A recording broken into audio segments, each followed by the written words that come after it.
যারা সৎকর্ম করে, ভালো কাজ করে, অন্যের প্রতি অনুগ্রহ করে, ইহসান করে, খুঁটে খুঁটে কোথায় ভালো কাজ আছে সে সেখানে চলে যায়, কোন কাজটা ভালো সে সেই কাজটা করে, কারোর প্রতি অনুগ্রহ করার সুযোগ আসলে সে সেই সুযোগ হাতছাড়া করে না, এই লোকটাকে বলে মুহসিন।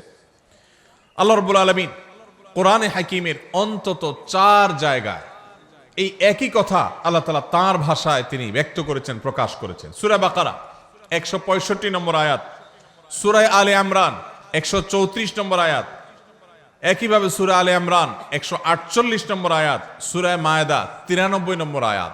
এই 4 জায়গায় আল্লাহ রাব্বুল আলামিন একই কথা বলেছেন। সূরা বাকারা আল্লাহ বলেছেন, ওয়া আহসিনু ইন্নাল্লাহা ইউহিব্বুল মুহসিনিন। ঈমানদারদেরকে আল্লাহ তাআলা নির্দেশ করে বলছেন, তোমরা ভালো কাজ করো, কারণ ভালো কাজ যারা করে, নেকামল যারা করে, সওয়াবের কাজ যারা করে, এই মানুষগুলোকে আল্লাহ তাআলা ভালোবাসেন। সুবহানাল্লাহ। নেকামলকারীদেরকে আল্লাহ তাআলা ভালোবাসেন। ইহসানকারী, যে অন্যের প্রতি অনুগ্রহ করে, মানুষ তো মানুষ, পশু পাখির প্রতিও ইহসান করে, অনুগ্রহ করে, উপকার করে, মানুষের কল্যাণ পৌঁছায়, মানুষের একটা কাজ করে দেয়, পারলে একজনের সহযোগিতা করে দেয়, এই ইহসানকারী মানুষগুলোকে আল্লাহ তাআলা ভালোবাসেন। এই ভালোবাসার কথা আল্লাহ এক জায়গায় না, অন্তত একই কথা 4 জায়গায় আল্লাহ তাআলা রিপিট করেছেন, ওয়াল্লাহু ইউহিব্বুল মুহসিনিন।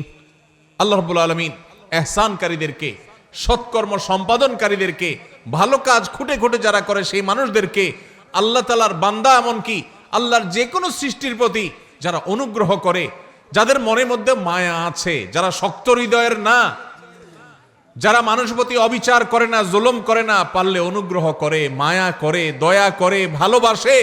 মানুষ তো মানুষ, আপন তো আপন, এমনকি শত্রুর প্রতিও সে অবিচার করে না, পারলে অনুগ্রহ করে। এই মানুষগুলোকে আল্লাহ তাআলা ভালোবাসেন।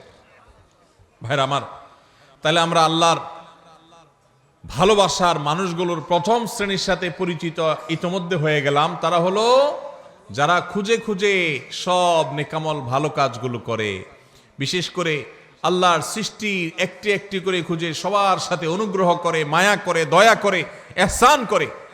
আমরা সেই কাতারে শামিল হওয়ার চেষ্টা করব তো ইনশাআল্লাহ। হে আরশে আজিমের মালিক, আপনি আমাদের সবাইকে মুহসিনদের কাতারে, আপনি যাদেরকে ভালোবাসেন বলে কোরআনে ঘোষণা দিয়েছেন, আল্লাহ আমরা যেন সেই মানুষদের কাতারে শামিল হতে পারি, সেই তৌফিক নসিব করেন।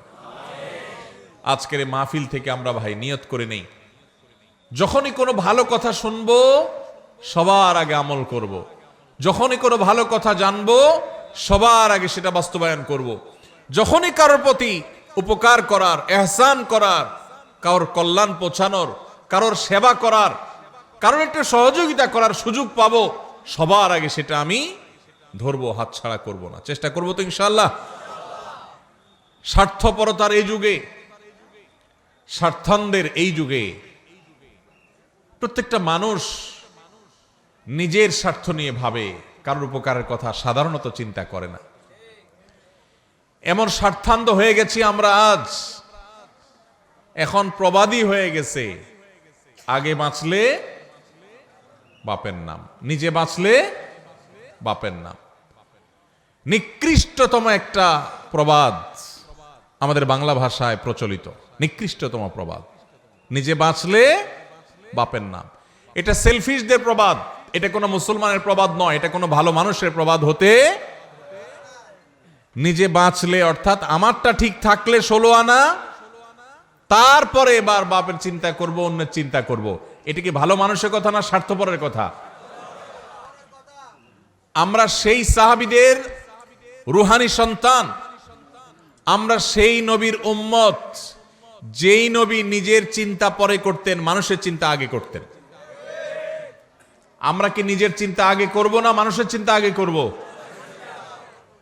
যে বলে নিজে আগে বাঁচলে বাপের নাম, নিজে বাঁচলে বাপের নাম, তার এই কথার মধ্য দিয়ে সে মূলত তার স্বার্থপরতার কথার বার্তা দিয়েছে, ইঙ্গিত দিয়েছে। একজন মুসলমান তিনি তার জীবন বিপন্ন করে হলেও, তার জীবন বাজি রেখে হলেও আগে তার বাপকে বাঁচানোর চেষ্টা করবে, ঠিক না বে ঠিক?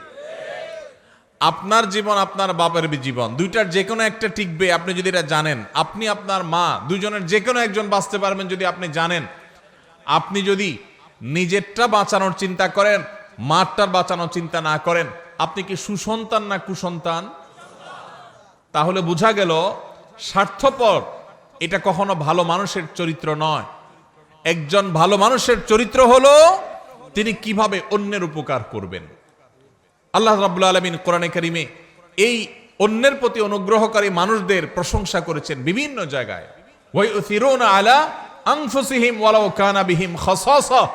আল্লাহ রাব্বুল আলামিন সাহাবীদের প্রশংসা করে বলেছেন তারা অন্যকে অগ্রাধিকার দেয়, নিজের উপরে অন্যকে অগ্রাধিকার দেয়। নিজের শত কষ্ট শত প্রয়োজন থাকা সত্ত্বেও আরেক ভাইয়ের প্রয়োজন থাক, আমি নিলাম না, আমার ভাইকে দিলাম। ভাইরা আমার, নামাজি মুসলমান বহু পাবেন, কম হোক বেশি হোক সব এলাকায় পাবেন। রোজাদার মুসলমানও পাবেন। ওয়াজ মাহফিলে এসে ঘন্টাকে ঘন্টা বসে বসে ওয়াজ শোনার মতো মুসলমানও পাবেন। কিন্তু এই মুহসিন মুসলমান ঘরে ঘরে প্রত্যেকটা জায়গায় জায়গায় আপনি খুঁজে পাবেন না। এই জন্য আজকের এই মাহফিল থেকে আমরা মুহসিন মুসলমান হওয়ার প্রতিজ্ঞা করে নিয়ত করে তারপর যাব ইনশাআল্লাহ।